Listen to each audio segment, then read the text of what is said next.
Hi Chronic Learners. So இன்னைக்கு நம்ம பார்க்க போறது oops கான்செப்டோட fourth concept.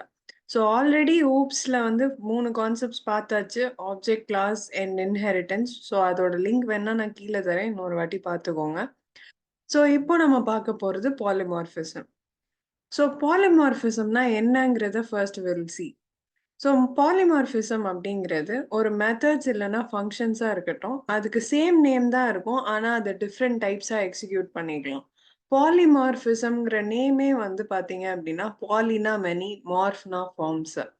So many forms ஒரே ஒரு ஃபங்க்ஷன் இல்லைன்னா ஒரு மெத்தட், அதாவது ஒரு ஃபங்க்ஷன் ஒரே ஒரு நேம்ல இருக்க ஒரு ஃபங்க்ஷன்ஸே டிஃப்ரெண்டாக ஒர்க்ஸ் பண்ணுது அப்படின்னா அதுதான் பாலிமார்பிசம் சொல்லுவோம்.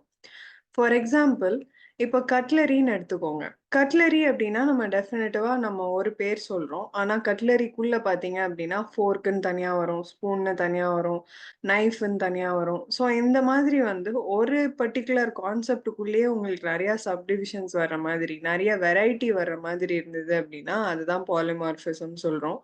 விச் இஸ் நெறைய ஃபார்ம்ஸ் கிரியேட் ஆகுது அப்படிங்கிறது சொல்லலாம். ஸோ பாலிமார்பிசமோட ஃபர்ஸ்ட் டெக்னிக் நம்ம ப்ராக்டிக்கலா பார்த்துடலாம்.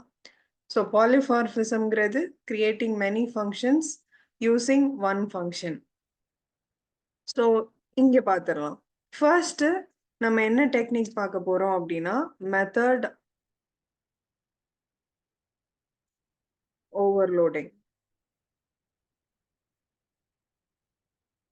ஸோ இந்த மெத்தட் ஓவர்லோடிங்ல முதல்ல நான் ஒரு கிளாஸ் கிரியேட் பண்ணிடுறேன்.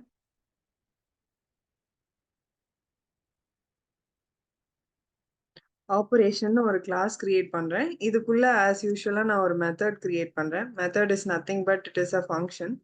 ஒரு ஃபங்க்ஷன் கிரியேட் பண்றேன். A, B,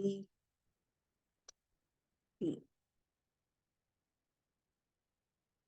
ஸோ இதுல பார்த்தீங்க அப்படின்னா, உள்ள நான் 3 பாராமீட்டர் குடுத்துருக்கேன். Aன்னு ஒரு பாராமீட்டர், Bன்னு ஒரு பாராமீட்டர், Cன்னு ஒரு பாராமீட்டர். Aக்கு டிஃபால்ட்டா நான் எதுவும் வேல்யூ செட் பண்ணல. பட் Bக்கு பார்த்தீங்க அப்படின்னா, நான் டிஃபால்ட் வேல்யூ 0 செட் பண்ணியிருக்கேன். அதே மாரி Cக்கும் டிஃபால்ட் வேல்யூ 0 செட் பண்ணியிருக்கேன். இதோட ரிட்டர்ன் ஸ்டேட்மெண்ட் என்னவா இருக்க போகுது அப்படின்னா, A plus B plus C.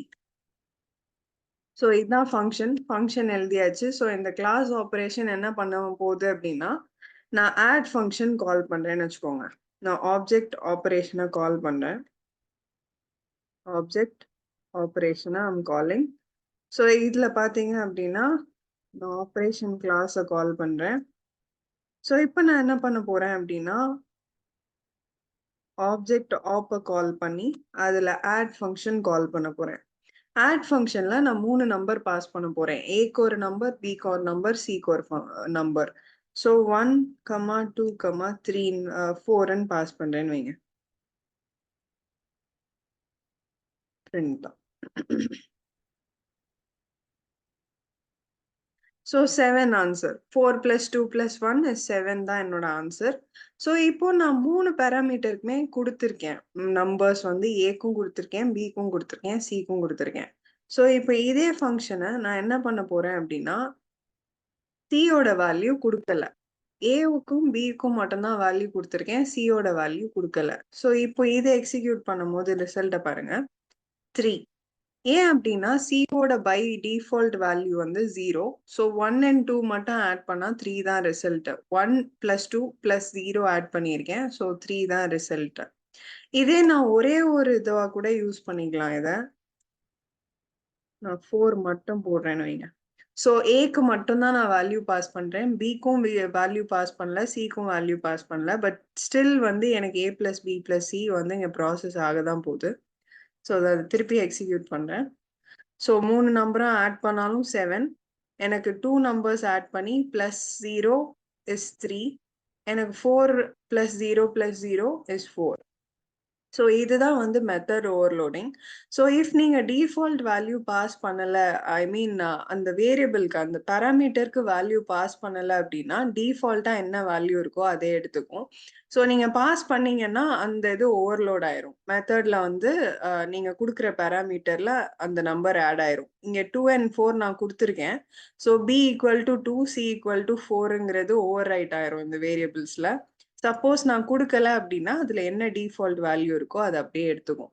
So இது மெத்தட் ஓவர்லோடிங். இப்போ பாலிமார்பிசம்ல செகண்ட் கான்செப்ட் பார்ப்போம். Method over riding. Method over riding. So இதுல என்ன பண்ண போறோம் அப்படின்னா, நான் டிஃப்ரெண்டா நிறைய ஃபங்க்ஷன்ஸ் கிரியேட் பண்ண போறேன். நிறைய கிளாஸஸ் கிரியேட் பண்ண போறேன். அதுல ஒரு ஃபங்க்ஷனை மட்டும் நான் திருப்பி திருப்பி கால் பண்ண போறேன். நான் என்ன பத்தி பேசுறேன் அப்படிங்கிறத நான் இம்ப்ளிமெண்ட் பண்ணிட்டு I will explain again.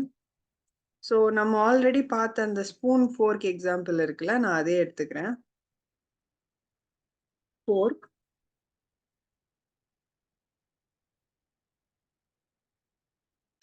So இதுல பார்த்தீங்க அப்படின்னா, நான் ஒரு ஃபங்க்ஷன் கிரியேட் பண்றேன். யூசுவலா இனிஷியலைஸ் பண்ற அதே ஃபங்க்ஷன் கிரியேட் பண்றேன். செல்ஃப்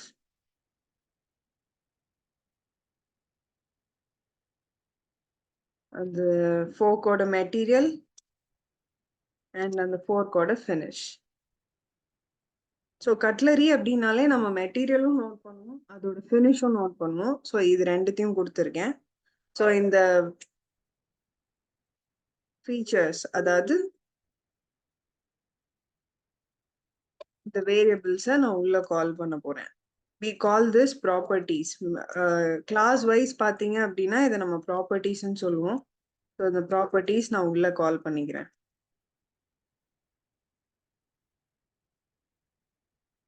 முடிஞ்சிருச்சு. ஸோ ஒன்று கிரியேட் பண்ணியாச்சு.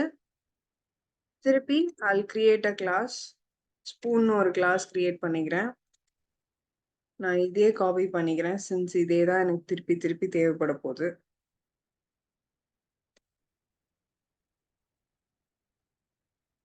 நைஃப்னு ஒரு கிளாஸ் திருப்பியும் அதே கிரியேட் பண்ணியாச்சு. இப்போ ப்ராப்பர்ட்டிஸ் பார்த்தீங்க அப்படின்னா மூணுத்துலேயுமே சிமிலராக தான் இருக்கு. ஏன்னா ஃபோர்க், ஸ்பூன், நைஃப் இது எல்லாமே கட்லரி கூட தான் பிலாங் ஆகுது. ஸோ இது எல்லாமே ஒரே மாதிரி தான் இருக்க போகுது. ஸோ இப்போ இதில் என்ன பண்ண போறேன் அப்படின்னா, ஒரே ஒரு ஃபங்க்ஷன் யூஸ் பண்ண போறேன். ஒரு ஃபங்க்ஷன் இன் த சென்ஸ் ஃபங்க்ஷனோட நேம் வந்து ரொம்ப சிமிலரா இருக்கும். அதாவது யூசர்ஸ்ங்கிறது தான் ஃபங்க்ஷன் வச்சுக்கோங்களேன். யூசர்ஸ்ங்கிறது தான் ஃபங்க்ஷன். இதுக்குள்ள நான் செல்ஃபை கால் பண்றேன். செல்ஃபை கால் பண்ணி ரிட்டர்ன் போர்க் வச்சு நம்ம போக் பண்ணுவோம். ஸோ அதே நான் எடுத்துக்கிறேன். போக் வித்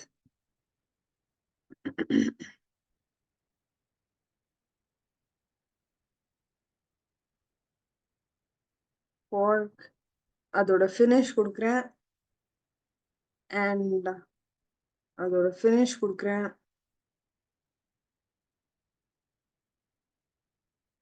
ஸோ இதில் ஸ்பேசஸ் விட்டு எழுதுனா பார்க்குறதுக்கு சென்டென்ஸ் கரெக்டாக இருக்கும். சின்ஸ் இது ஸ்ட்ரிங் கன்கேட்டினேஷனுங்கிறதுனால ஸ்பேசஸ் விட்டு எழுதுனா தான் பார்க்குறதுக்கு கரெக்டாக இருக்கும். மெட்டீரியல் நெக்ஸ்ட் லைன் கொண்டு போய்க்கிறேன். ஃபோர். ஸோ இதே ஃபங்க்ஷனை நான் திருப்பி திருப்பி யூஸ் பண்ண போகிறேன்.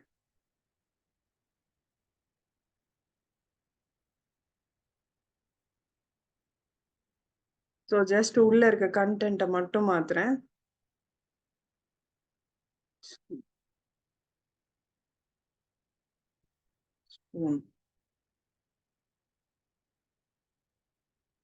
Slice.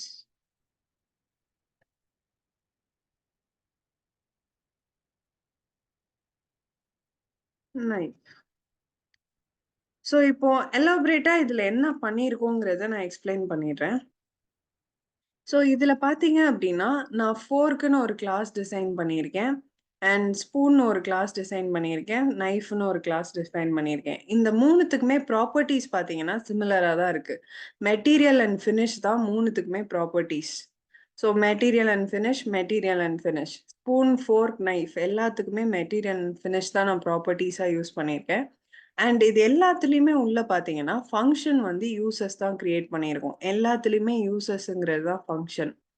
ஸோ இதில் ரிட்டர்ன் என்ன போட்டிருக்கேன் அப்படின்னா, இருக்கிற ஃபினிஷும் இதுவும் ஃபினிஷும் மெட்டீரியலும் உள்ள ஜாயின் பண்ணி வச்சிருக்கேன் ஒரு சென்டென்ஸில். போக் வித் என்ன ஃபினிஷ் கொடுத்துருக்கோமோ அது ப்ளஸ் வாட் இஸ் த மெட்டீரியலுங்கிறதையும் கொடுத்துருக்கேன்.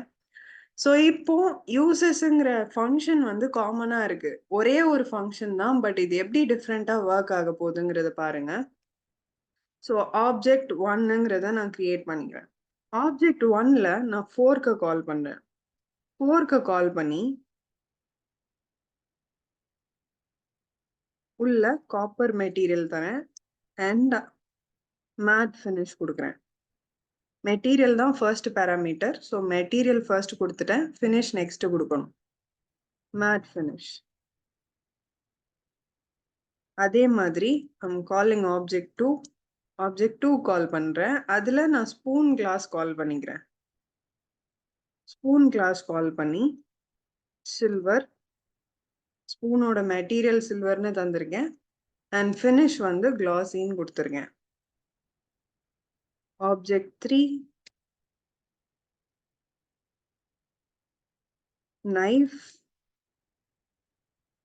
நைஃபோட மெட்டீரியல் நான் ஸ்டெயின்லெஸ் ஸ்டீல்னு தரேன்.